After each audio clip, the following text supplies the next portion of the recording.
Eh bien, c'est Nicolas qui nous a rejoint sur Sud Radio. Bonsoir Nicolas. Bonsoir à tous. Bienvenue. Merci pour cette belle émission. Écoutez, on la rend belle parce que vous appelez, parce que vous apportez de très jolis témoignages. Alors, lequel est le vôtre? Alors, moi, j'ai changé de vie en 2016. Oui. J'étais en couple avec une femme depuis 13 ans et j'aimais les garçons. Voilà. C'est quelque chose qui a émergé lentement dans ma vie. Et je lui avais dit que j'aimais les garçons, mais elle estimait on a estimé tous les deux que c'était pas incompatible pour vivre une vie avec elle, puisque j'étais considéré comme bisexuel, et elle avait consenti.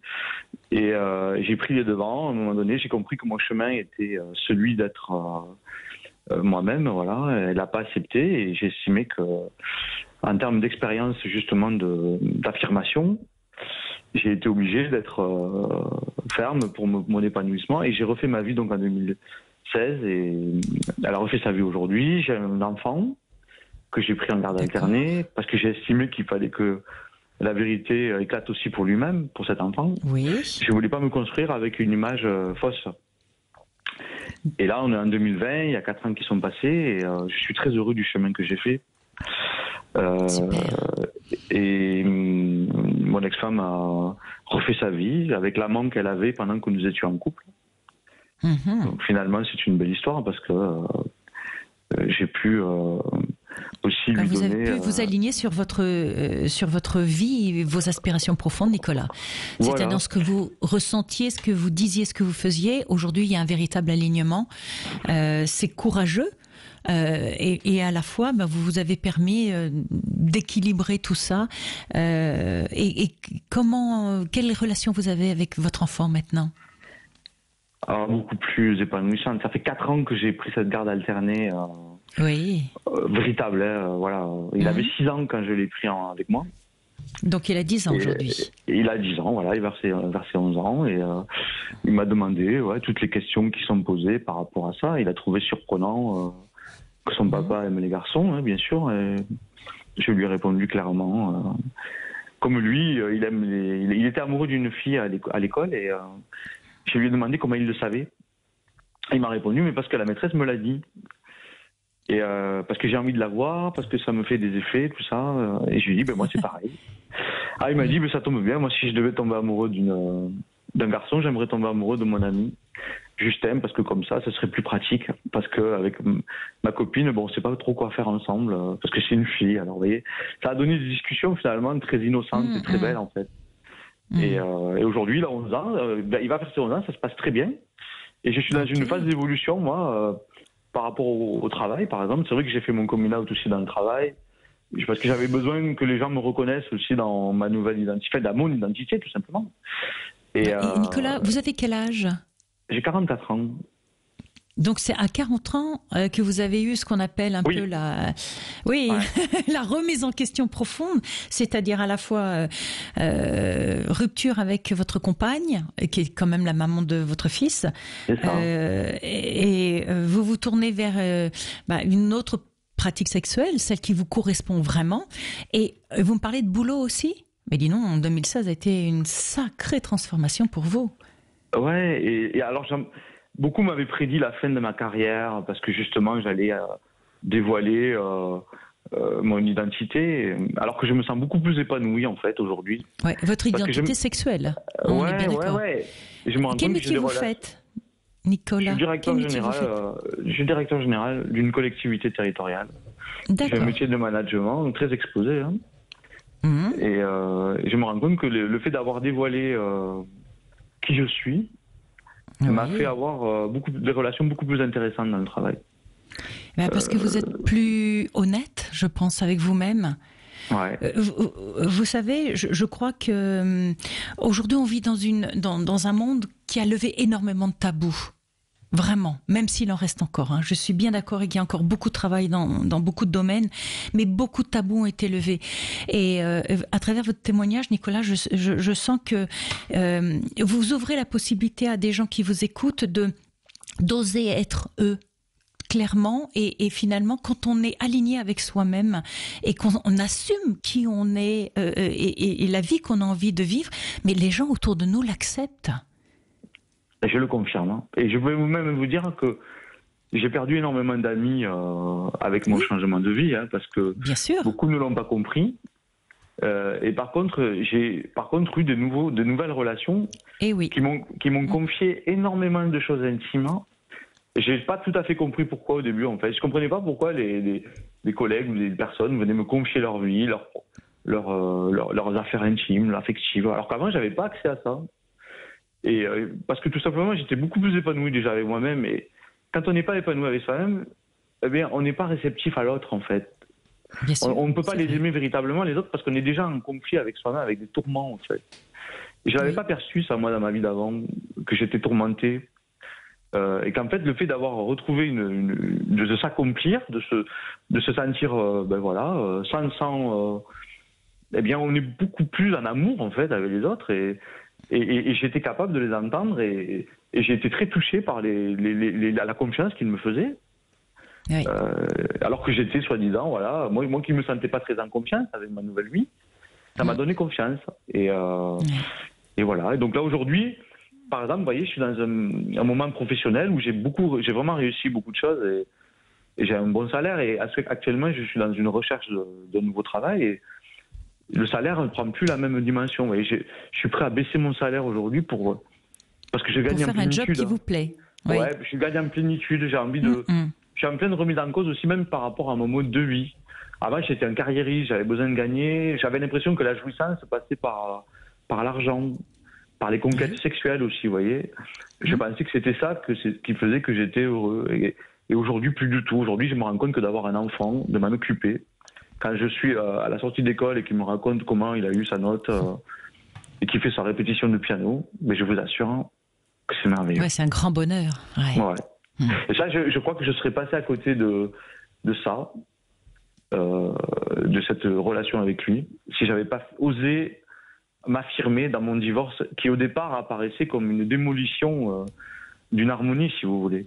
Et j'ai eu toutes les vagues contre moi, hein. Mes parents, pendant 1 an, j'ai été vraiment le paria. Et aujourd'hui, tout le monde reconnaît que tout le monde y a gagné, et moi le premier. Et voilà, il faut témoigner à tout le monde de cela. Vraiment, il faut oser aller vers soi-même. Et oui, mais exactement, Nicolas. C'est parce que vous avez fait ce travail d'acceptation de qui vous êtes profondément que, évidemment, vous pouvez pas garder tout ce que vous aviez, c'est-à-dire une épouse, un équilibre familial en apparence en tout cas, et espérer changer quelque chose sans rien changer. Vous voyez ce que je veux dire? Il faut déconstruire forcément, et c'est pour ça que les périodes de remise en question, les périodes d'effondrement d'un couple, par exemple, sont extrêmement difficiles parce qu'il faut que quelque chose se termine pour qu'une nouvelle chose puisse émerger. Et c'est exactement vrai aussi pour les relations.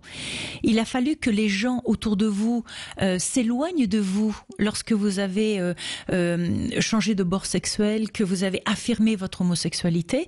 Eh bien, ces gens sont partis parce que finalement, ils ne se reconnaissaient plus en vous. Mais ils ont laissé la place à de nouvelles personnes qui correspondaient à l'être que vous êtes devenu. C'est vrai. Ils m'ont donné l'impression qu'ils étaient déçus de moi, vous voyez. Et bon, ma foi, la place qu'ils ont laissée m'a permis de m'affirmer aussi dans de nouvelles relations, comme vous dites. Et tout ce chemin que j'ai fait, j'ai souvent écrit des poèmes et des chansons dans ma solitude. Oui. Et vous voyez, là, je suis dans une nouvelle phase où j'ai envie de me dépasser pour justement, moi qui ne suis pas un professionnel de la musique et de la poésie, je suis en train d'écrire vraiment tout ce que j'ai vécu, de joie aussi, c'est pas que des misères, hein, de découvrir cette nouvelle vie, quoi. Et là, à ce moment, vous voyez, je travaille avec un guitariste, j'apprends la guitare pendant le confinement, justement, parce que le confinement, ben voilà, c'est pas facile pour tout le monde, mais c'est aussi l'occasion de se retrouver avec soi-même. Et j'écris des chansons, j'écris des mélodies, et je les chante, je les travaille, je les chante à mon fils. Et j'ai le projet de me consacrer une partie de ma vie maintenant à ça. De pas mettre en sourdine ma carrière, mais je me dis que la carrière, le travail, c'est aussi un renoncement de beaucoup de choses. On y met beaucoup de soi-même dans le travail, mais c'est au service de quelque chose. Et Nicolas, on a peut-être aussi d'autres choses à faire. Oui. On va faire une courte pause. Je vous reprends tout de suite après. Vous ne raccrochez pas, d'accord? Ça m'intéresse vraiment, ce côté justement poésie, musique vers lequel vous vous tournez. On en parle tout de suite. Sud Radio, écoutons-nous, 21h, 22h30, Muriel Hermine. Et nous sommes avec Nicolas qui nous explique qu'en 2016, il a remis totalement en question sa vie familiale, sexuelle, puisqu'il a assumé son homosexualité. Et aujourd'hui, il a véritablement envie de passer le pas pour se diriger vers un nouveau métier, si je comprends bien, Nicolas, qui serait un métier artistique. Alors, en tout cas, je ne peux pas encore prétendre à dire que ce serait un métier, mais en tout cas, j'ai vraiment envie de me consacrer à me réaliser dans mon métier artistique. Enfin, je l'ai sorti. Ouais. C'est audacieux ce que vous avez dit, mais quelque part, c'est ce que j'ai envie. Ouais. Bon, il faut avoir un métier pour manger, il ne pourra pas me faire manger aujourd'hui. Oui. Donc je garde ma carrière, mais je vais consacrer, je travaille à produire mes chansons. Voilà. J'ai écrit des chansons et je veux les défendre. Voilà. Non, mais Nicolas, vous savez, je trouve que c'est presque l'aboutissement de toutes les transformations dont vous nous avez parlé avant la pub. Pourquoi? Parce que tout d'un coup, vous avez envie finalement de dire au monde extérieur ce que vous avez traversé et la joie que vous éprouvez aujourd'hui. Et le dire en poésie, le dire en musique est une façon de le clamer au monde extérieur. Ah mais alors je vais vous appeler parce que c'est vrai que j'arrivais pas à trouver pourquoi j'avais ce besoin de le transmettre avec de la joie, tout à fait, parce que la musique est là pour que ce soit agréable et le transmettre avec bienveillance et que ce soit léger aussi, que ce soit pas que triste quoi. Et l'émotion n'est pas de la tristesse, si vous voulez. C'est vrai que j'ai beaucoup d'émotions dans ce que je dis, mais c'est pas mélancolique, c'est pas mais c'est vrai que j'en ai besoin de le chanter, de le dire, de l'écrire. Voilà. Et alors j'espère avoir le courage d'aller au bout de la démarche, parce que c'est pas facile quand vous n'êtes pas dans le monde de la musique. Bien sûr. Mais vous écriviez avant? Oui. L'écriture est venue. Oui, d'accord. On m'a demandé de le faire avec authenticité. Au moins, c'est un exercice de vérité. Voilà. Oui. Il n'y a pas la justesse technique. Au moins, mes chansons, elles parlent du manque de l'autre que je n'ai pas. Elles parlent de l'envie qu'on a de l'autre, du garçon que je ressens, alors que c'est pas forcément ce que la société me demandera de ressentir. Parce que la société va m'orienter à ressentir une femme, pas un homme. Mais moi, je ressens un garçon. Alors, ça parle du secret, parce que forcément, vous le gardez secret. C'est un secret d'adolescence. Et puis, ça parle de ce qu'on peut dire à quelqu'un quand on est amoureux. De tout ce qui fait que, le temps passe. On chante à l'intérieur une musique par rapport à l'amour. Qu'est-ce que ça veut dire, l'amour qui vient, l'amour qui s'en va c'est où ça mène.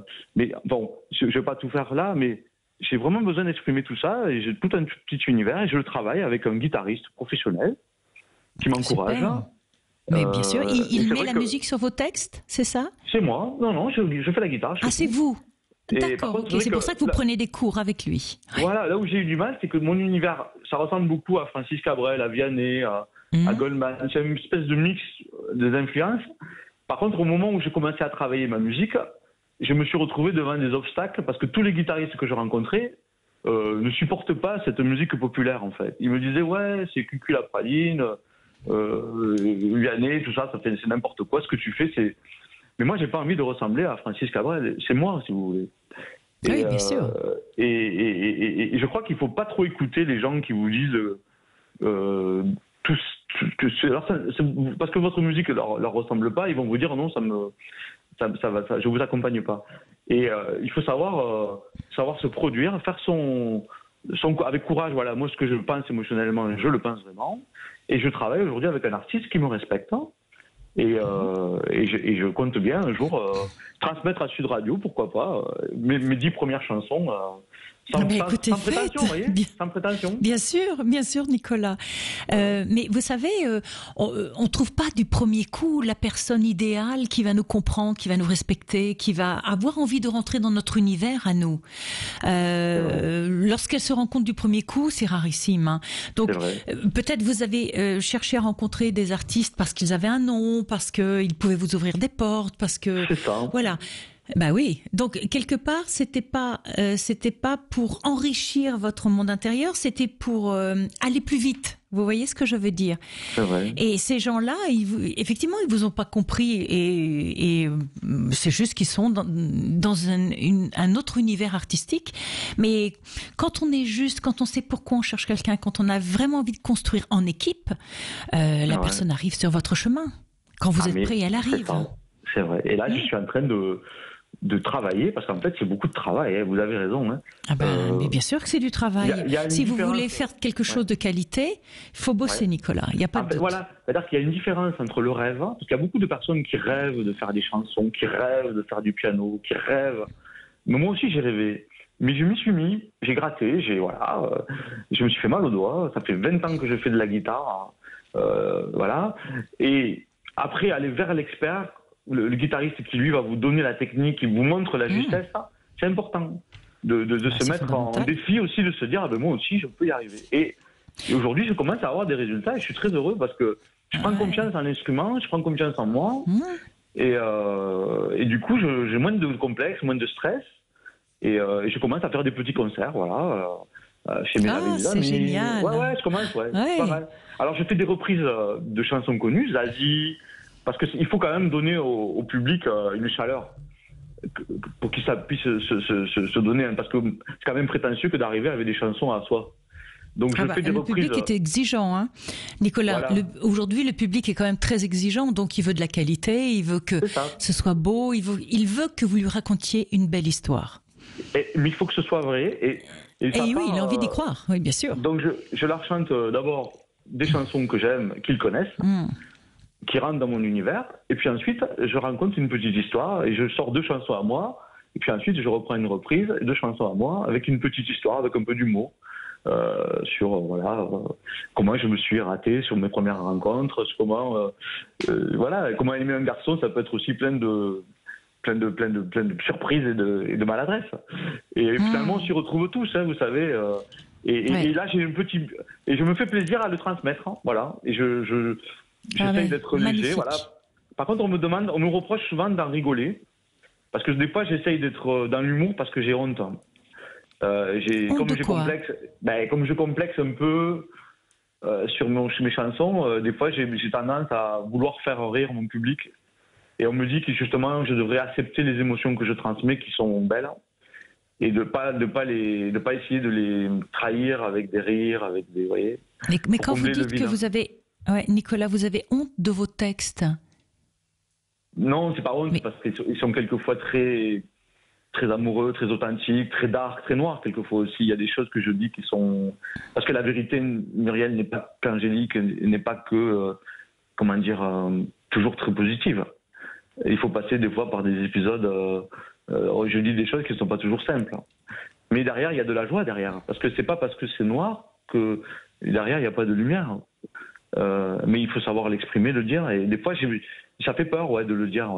C'est pas facile de se dévoiler. Nicolas, oui, mais a priori, vous avez envie, malgré tout. C'est vrai. Donc, il faut que vous acceptiez cette envie. Il faut que vous le fassiez le cœur léger, comme un enfant, et en même temps avec la touche du professionnel, pour que ça marche. Et surtout, essayez de cibler le public que vous voulez atteindre. Parce que si vous êtes mal, c'est que vous présentez votre travail, mais sans trop savoir si le public à qui vous le présentez est prêt à le recevoir. Choisissez votre public.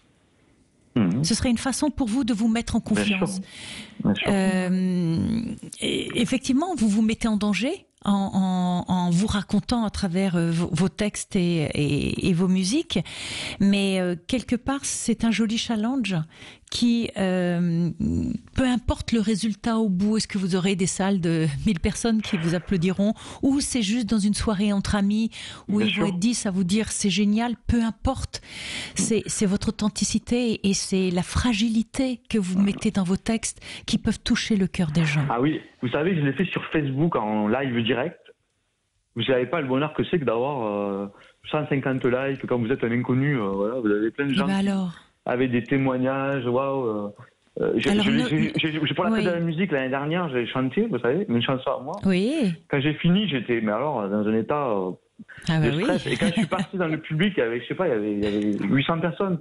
Il y en a 2 ou 3 qui m'ont reconnu, qui m'ont attrapé, qui m'ont dit, mais tu sais, ta chanson, waouh, elle m'a fait quelque chose. Et vous savez, quand vous avez la personne qui vous regarde et vous la sentez sincère, ben, j'étais en demi-larmes parce que vous avez l'impression d'avoir reconnu quelqu'un comme si vous aviez rencontré quelqu'un qui peut vous comprendre, en fait. Et finalement, on est nombreux avec des choses à dire. Et moi, j'ai envie de dire aux auditeurs, allez-y, écrivez vos chansons, mais chantez-les vraiment, quoi. Ne les gardez pas, parce qu'on complexe trop. Et il faut se décomplexer. Nicolas, vous le dites aux autres, mais faites-le. Montrez par l'exemple. Merci, décomplexez. Mais vous avez raison. C'est clair. Décomplexé. Mais c'est clair, mais j'essaie de le faire. Amusez-vous, lâchez. Ah oui, accueillez toute cette belle énergie que les gens doivent vous renvoyer parce que vous les touchez. Et ne tournez pas en ridicule, ne vous sentez pas gêné, ne rigolez pas de vos textes, etc. Vos textes, je ne sais pas ce qu'ils sont, mais ils sont vous. Donc forcément, ils sont profonds, respectables. Aimez-les et portez-les haut puisque c'est votre choix aujourd'hui. Mais c'est ce que je porte et vous voyez, dans le confinement, j'y trouve aussi un chemin, même si ça me contrarie. Je ne vais pas vous dire que je suis ravi de ce qui se passe. Je suis bien sûr très perturbé par les fêtes de Noël qui ne sont pas vécues comme on a l'habitude de faire, par plein de choses, le sport qui me manque. Bon, mais j'essaie de me dire, c'est l'occasion de travailler, sur ce sujet artistique. On a plein de choses à dire, émotionnelles. Dans l'art, la créativité, c'est une période où on peut être créatif, tout simplement. Je sais qu'il y a énormément d'artistes qui ne peuvent pas jouer en ce moment dans les théâtres, mais il y a des résidences d'artistes extraordinaires qui sont en train de produire des spectacles. Et on m'a promis que le déconfinement dans de nombreux théâtres serait fabuleux parce que il y a des créations qui sont en train de se produire. Voilà. Oui. Il y a effectivement une créativité là qui bouillonne et je sais que ça va émerger dès qu'on va retrouver notre liberté. En tout cas, Nicolas, un grand merci à vous, vraiment, pour ce très joli témoignage. Merci. N'hésitez pas à m'appeler. Et puis, vous savez, envoyez-moi sur ma page Muriel Hermine, écoutons-nous, donc page Sud Radio, Muriel Hermine, écoutons-nous. Si vous avez envie de me partager un texte, une chanson, je l'écouterai vraiment avec grand plaisir. Eh bien, je vais travailler et quand j'aurai enregistré mon petit univers, je vous ferai transmettre sur votre page le résultat de ce travail qui ce soir aura pris un élan nouveau. Merci. Génial. Écoutez, merci à vous. Bonne continuation. Merci.